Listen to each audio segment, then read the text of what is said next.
The Mazda CX-60 is Mazda's approach to get into the premium SUV segment, CX-70 model in the US. Will they succeed? And after trying it for the very first time today on German roads to see what have they improved, because there were some challenges, a lot of cool things, but also some things they need to work on. Have they solved it?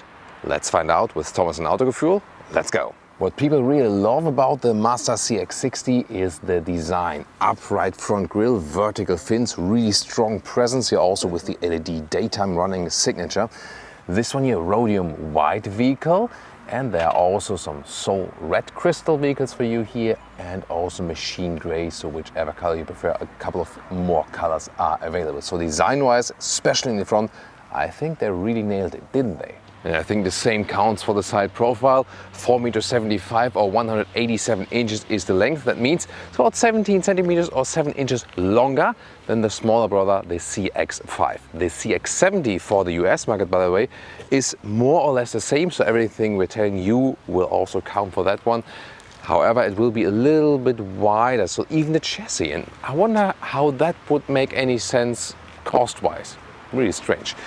Wheels 18 or directly 20-inch, these here are the bigger one, and also we can see here painted wheel arches.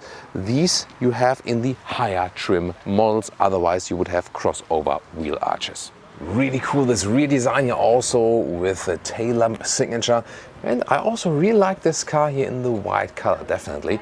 All-wheel drive system, by the way. This is this new platform, big or large platform with rear-wheel drive, and when it has all-wheel drive like this one, it's still a rear-wheel drive bias, even though there's also power to the front wheels. So this is the advantage of this new system here. By the way, here behind me, this is CX-5, that smaller inside competition. They have something in common, but basically platform-wise, they're really apart. Also, the driving will be really different. We found it out for the first time. We'll confirm it today. I'm quite sure about that. In the lowest part, however,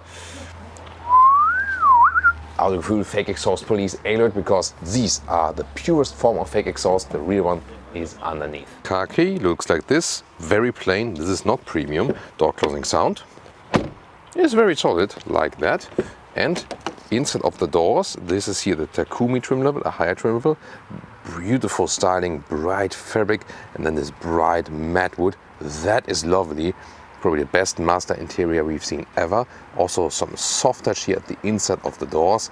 So this is really lovely. And here also with the Bose sound system. Steering wheel in a modern style, fits to this new architecture. Zoom more to the digital instruments and also to this infotainment system. This will be very interesting, I can promise. Seats, you can also get base fabric seats if available on your market. In the UK market, also some other markets, only high trim level available. Then either this bright one here or the Homura trim level in the black animal skin leather. So very disappointing that they do not offer alternatives on a high trim level. That is also strategy of yesterday. Seating position is nice and upright, feels grown up. So overall, comfortable. Seats maybe a little bit too firm, especially here with the animal skin surface. So the material is quite strong actually. The fabric seats and the base trim levels, if available on your market, deliver more comfort. And does it deliver more seating comfort in the front than the CX-5? No. Headroom? Some left with 189 or 6'2", even though this one here is the panoramic roof. That looks indeed pretty fancy. And there's also a real knob here to open that one, and then you can have some fresh air in. And if you like, you can also close that shutter here. 12.3 inch on the left, 12.3 inch on the right side. But here most obvious, beautiful in this trim. Look at that, the bright fabric with the special Japanese art stitching. That is amazing. Soft touch here in the top part. And also this huge middle console. It does cost you knee room here for passenger and the driver, yes, but it looks amazing indeed. And this bright wood here, this is so lovely, great. However, here the shifting lever, that's kind of strange, because for parking, this is it, and then to move it into gear, you have to turn to the right side, and then it's reverse, neutral, and D. And why make it so complicated in a nowadays system? I don't really get it. However, you have something to grab. That's quite cool. sport driving mode, for example, you can access here then with the driving modes, and this is then the way to control the infotainment system while driving, and I think that's actually a good solution. And you can do it like this, and the infotainment system is quick and does the job. Actually, it's not very complex, but most of the time people will not use this car internal GPS, but then use Apple CarPlay and Android Auto, both available with wireless or wired technology, and then you can also still control it with that center node. But now it gets special. When you are in this Apple CarPlay or Android Auto mode, then it is a touchscreen suddenly. Otherwise, in this base master mode, it is not, because master says touchscreens are too dangerous, and also it's quite far away here from your driving position, so they don't want you to use the touchscreen. But in the CarPlay or Android Auto mode, you can use it as touchscreen, maybe stationary or when the co-driver is doing something. And this Bose sound system here, by the way, let's listen to it. That's nice. Great song, by the way. Wow, that's a very clear sound. Love that. And this is the 360-degree camera. Its resolution could be a little bit better, I think. And also that you have this blacked out visualization of the vehicle. Not my thing. Is it yours? At the steering wheel, real buttons, for example, to control the volume, picking up the phone. That's really cool. And on the right side here for the cruise control, I really like this user interface here. Classic things to press, not hashtag capacitive BS. Digital instruments imitate a classic look. I like that. And then when you switch the driving modes, takes a while, but they adapt then. It looks also quite fancy, like this sport mode, for example, in red, or here the EV only mode when you have the plug-in hybrid. Very nice visualizations, definitely. Head-up display, simple, but does the job. Lower climate unit, yes, thumbs up from Thomas' side, because here, well, you cannot push them up, but here you have still manual climate dials, so good user interface, and also for the vent strength. I still like to have these as buttons. You can easier control them while driving. So that Mazda is very conservative in a lot of ways, has advantages in the interior, and also here the button quality, also here with the ventilated and heated seats, button quality, pressing, the feeling you get there is really cool. You do have cup holders here, by the way, you can fold them open, and the middle console here can be folded like this, split opening with two USB-C chargers. One of my hidden favorite features is here, the normal back mirror, which is completely frameless. That looks elegant. Rear seating, well, when I'm driving in the front, it gets already close here at the rear with the knees, so it doesn't offer abundance of space in the rear. That's a disappointment indeed. What's cool, however, is also the inside materials here on the rear door. Soft touch, then again this nice wood. So this is a great build quality. That's what I love about this vehicle. And you can also see this 90-degree opening of the rear door. So, well, when you don't have so much adults here in the back because you don't have so much space, well, headroom is okay, right? Even with the panoramic roof here, still leaves some headroom, but legroom really disappointing.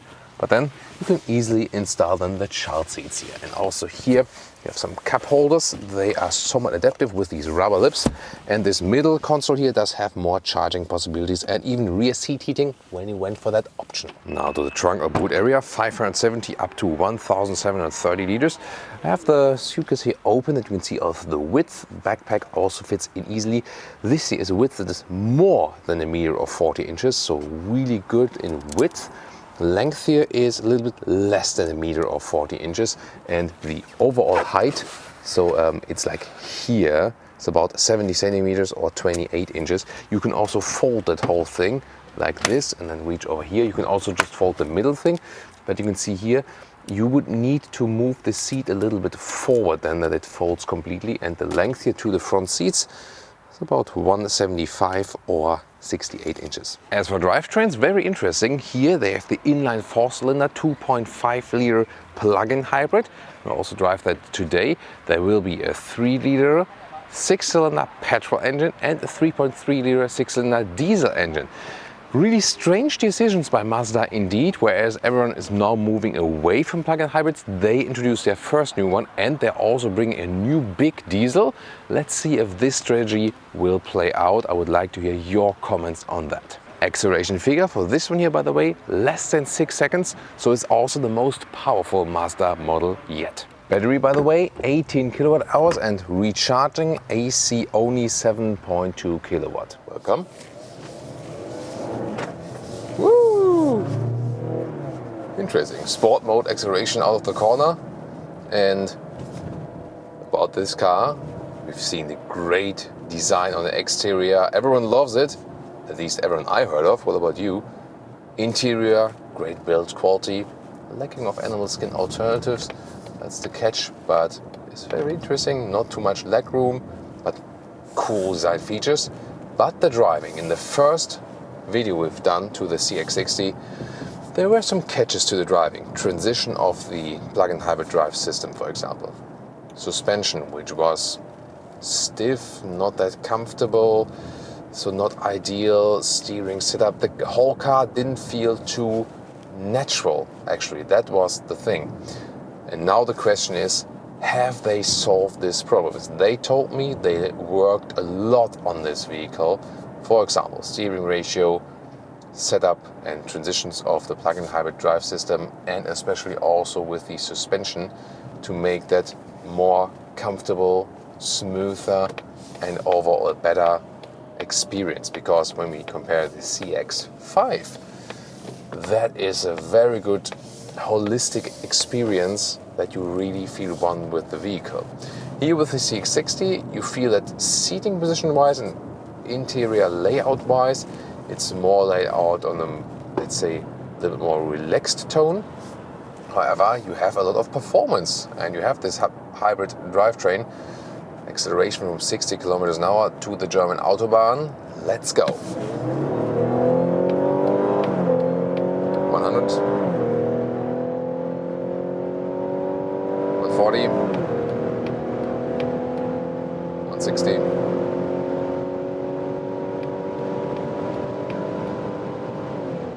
That's almost 200 kilometers an hour, 125 miles an hour top speed. Wow, good acceleration. That is really, more powerful than ever we've seen. Noise insulation here at higher speeds is very decent here now at 160 kilometers an hour. So they've done a good job here in insulating the vehicle. That's really cool, actually. Blind spot monitor, there's a triangle appearing in the side mirror, but now the car switches to behind us. And here, even at higher speeds, when I pin down, interesting thing is, from that electric drivetrain, there's like a first push. I immediately get a first push from the electric drivetrain, and then the combustion engine sets in. So in the sports mode, everything is combined. And that you have the rear-wheel drive bias, even though we are here in that all-wheel drive version.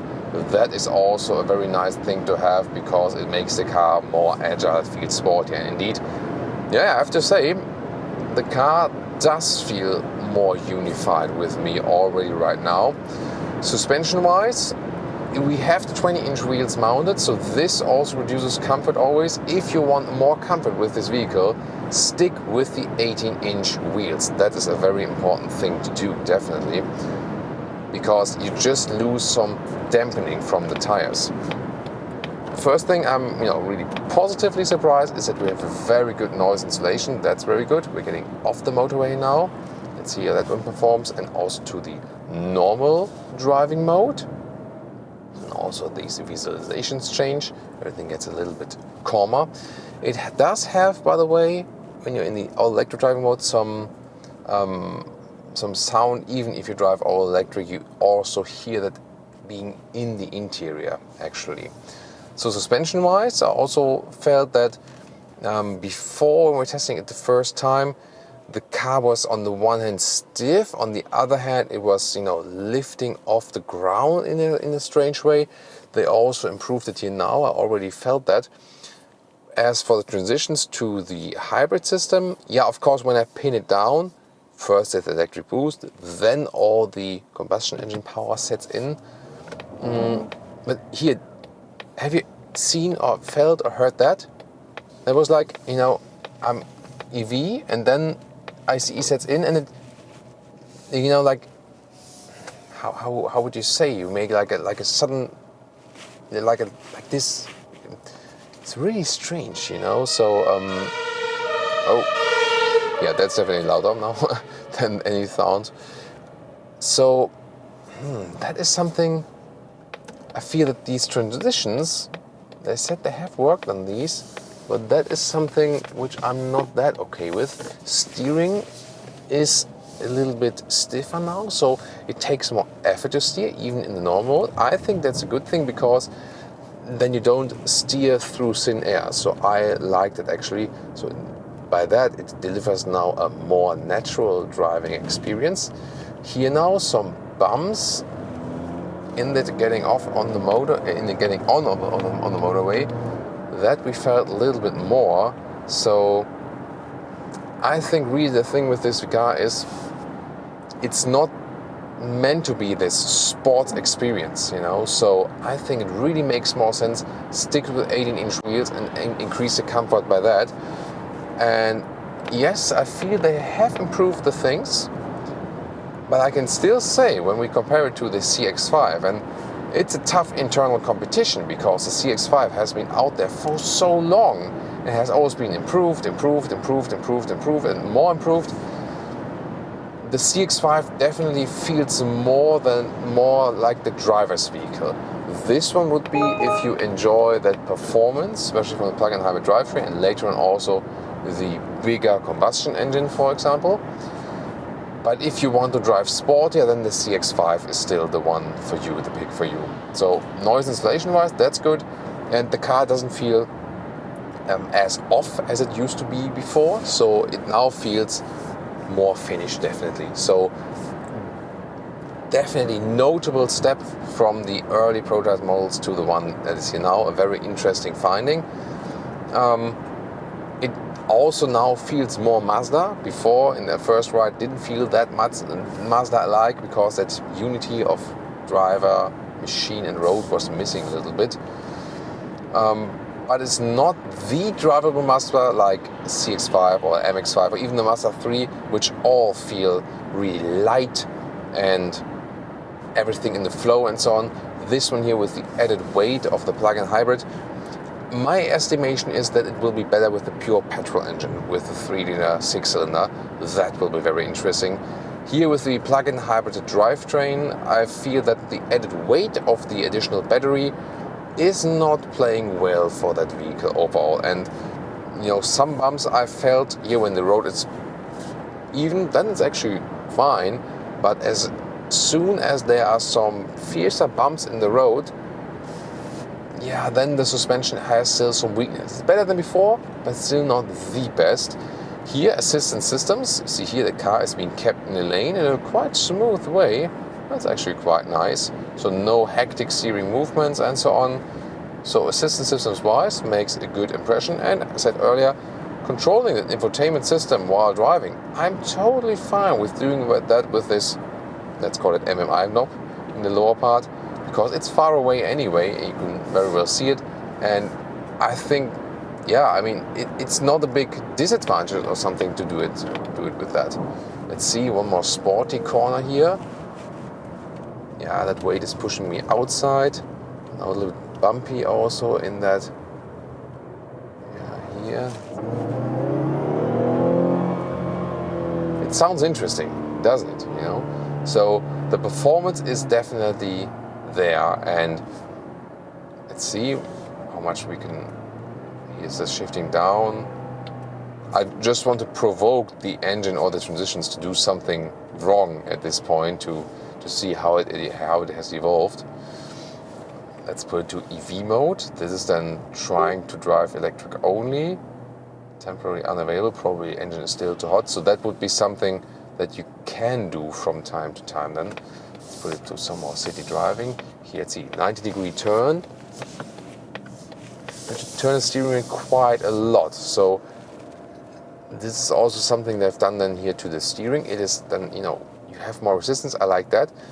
What they could also do, my opinion is, leave the resistance as it is, but make it more progressive, that you have a little bit more, angle turn of the wheels when you steer that.